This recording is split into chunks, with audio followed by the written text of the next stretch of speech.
Et nous recevons ce soir sur notre plateau Soumia Salhi. Bonsoir. Bonsoir. Vous êtes Merci militante féministe et syndicaliste.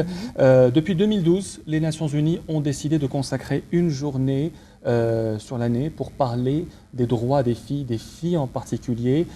Est-ce que c'est une journée nécessaire, puisqu'il y a tellement de journées sur les droits des enfants? Est-ce que c'est nécessaire de parler particulièrement des filles aujourd'hui? Vous savez, c'est toujours nécessaire de faire une halte et de profiter de l'opportunité qui est donnée par les Nations Unies, mais pas seulement, c'est-à-dire aussi par rapport à la réalité vécue par les femmes et par les jeunes filles. Il se trouve que cette date est passée sous silence ici en Algérie, c'est-à-dire ni le mouvement féministe, ni les institutions n'ont célébré. Cela ne veut pas dire que les femmes ou les jeunes filles ou les filles ne souffrent pas de discrimination, ne subissent pas les violences, toutes les formes de violence. Et l'Algérie fait partie de ce monde où la misogynie, l'oppression est la chose la mieux partagée. Nous allons parler de la misogynie, bien sûr. Alors, l'Assemblée générale des Nations unies a stipulé que cette journée reconnaît que l'autonomisation des filles, l'investissement dans leur éducation, qui sont essentiels aujourd'hui, sont les clés pour briser le cycle de la discrimination et de la violence. Est-ce qu'aujourd'hui, encore en Algérie et dans le monde, les filles sont toujours victimes de discrimination dont les petits garçons ne sont pas victimes? Je pense que le fait que les Nations Unies aient décrété cette journée le 11 octobre comme journée, c'est qu'il y a un besoin, il y a une réalité contre laquelle il faut agir. Bien sûr, les jeunes filles algériennes ou les filles algériennes, elles aussi souffrent de discrimination, souffrent d'oppression, souffrent de violence. À propos de violence, je voudrais rappeler qu'il y a un texte de loi qui a été adopté le 6 mars par l'Assemblée populaire nationale, qui est toujours en souffrance au niveau du Sénat. Et si nous avons aujourd'hui, s'il y a aujourd'hui donc une prise en charge de cette problématique liée à la violence, et qu'il y a urgence, parce que les femmes sont menacées dans leur dignité, sont menacées dans leur intégrité physique et morale, qu'il y a urgence à promulguer cette loi. Qu'est-ce qui explique, selon vous, aujourd'hui, le manque de volonté de la part du gouvernement et du Conseil de la Nation pour faire adopter cette loi? Le Premier ministre s'est engagé à le faire, mais les membres du Conseil de la Nation ne l'ont toujours pas fait. Pour quelle raison? Il y a eu des pressions? Vous savez, quand il s'agit de femmes, quand il s'agit de droits des femmes, c'est jamais une priorité. En fait, on nous a répondu, parce que nous les avons interpellés, nous avons interpellé le président du Sénat, nous avons eu une réponse via un communiqué de presse qui dit qu'il y avait des dossiers plus urgents et plus prioritaires que le débat et la promulgation et l'adoption de ce texte. Or, tous les jours, toutes les heures, toutes les minutes, des femmes subissent des violences, elles subissent l'inceste, elles subissent le harcèlement sexuel, le harcèlement moral, elles subissent des coups et blessures. Et donc, nous avons absolument besoin que cette loi, qui est un signe fort, même si elle ne nous satisfait pas pleinement, parce qu'elle comporte en son sein une clause qui stipule qu'il n'y aura pas de poursuite s'il y a un pardon, c'est-à-dire que l'auteur de violences, lorsqu'elles ne sont pas très, très importantes, lorsqu'il y a le pardon de la victime, il y a extinction des poursuites. C'est un message d'impunité, c'est une mise en échec de la parole des femmes. Est-ce que selon vous, il y a eu des pressions sur le gouvernement? Il y a eu des pressions, c'est clair. Il y a eu les milieux islamistes, il y a eu les milieux conservateurs aussi.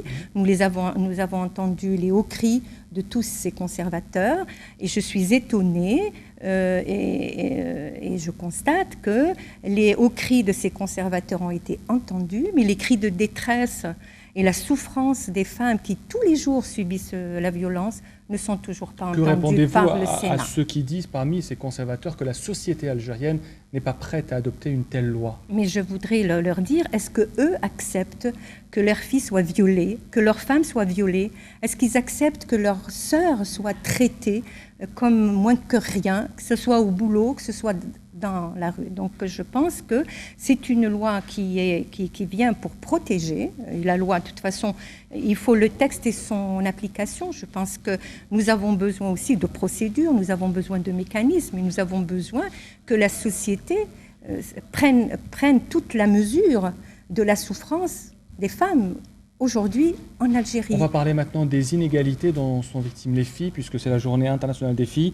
Alors, ces inégalités peuvent concerner l'éducation, la nutrition, les droits juridiques, les soins médicaux. Est-ce qu'il y a encore aujourd'hui, en 2015, en Algérie, des filles qui sont victimes de discrimination, par exemple à l'éducation ou à la nutrition ou aux soins médicaux? Oui, alors du point de vue des lois, je pense que dans notre pays, à l'exception notable des droits des femmes dans la famille, le Code de la famille qui, lui, consacre l'infériorisation des femmes et qui est toujours basé sur, sur l'inégalité entre les filles et les garçons, entre les hommes et les femmes. Partout ailleurs, il y a une égalité dans la législation du travail. L'accès à l'éducation est garanti, l'accès à la santé est garanti, mais la réalité, c'est-à-dire la réalité, elle est faite de discrimination. Elle est faite de discrimination, elle est faite de privation. Vous savez, pas plus tard que ce matin, je lisais qu'un père de famille a tué sa fille parce qu'elle a refusé d'abdiquer à son dictat pour le port du djilbab. Il y a une semaine, nous avons lu dans la presse, en Kabylie, une fille a été tuée par son père parce qu'il voulait l'obliger à épouser un gars qu'elle n'a pas choisi. Je veux dire, la loi, c'est très bien, mais il faut aussi un contrôle, il faut des mécanismes, il faut des procédures pour contrôler, pour que la loi soit véritablement efficace. Donc, encore une fois, aujourd'hui, il y a encore des filles en Algérie qui sont victimes de mariage forcé. Bien sûr. Soumia Salhi. Vous savez, nous avons un article scandaleux dans notre code pénal, c'est l'article 326. Le code pénal. Le code pénal, alors qui dispose que lorsqu'il y a viol, lorsque l'auteur d'un viol épouse sa victime, il n'y a pas de poursuite judiciaire. C'est un mariage forcé. Ça, c'est un mariage forcé, mais qui est légalisé. Alors, que dire des mariages forcés? Bien sûr, ils existent, ils sont pas dénoncés de façon systématique, mais ils existent. L'âge du mariage en Algérie, c'est 19 ans, pour le garçon et pour la fille.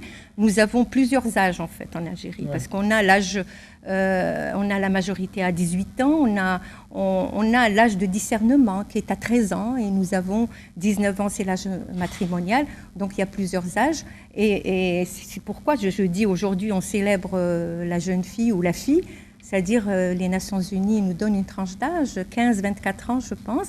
Et évidemment, chez nous, la sortie de l'enfance, c'est 18 ans. Voilà. Et donc, 18 ans, c'est trop tôt pour se marier. Mais il y a toujours des pratiques sociales, c'est-à-dire qui vont à l'encontre de la loi, même si la loi oblige, mais une limite, c'est-à-dire elle limite du moins l'âge du mariage, mais certaines familles donc marient leurs filles précocement. Merci beaucoup d'avoir répondu à nos questions, Soumia Salhi. Vous êtes militante féministe et syndicaliste également. Nous avons parlé du 11 octobre, journée internationale de la fille.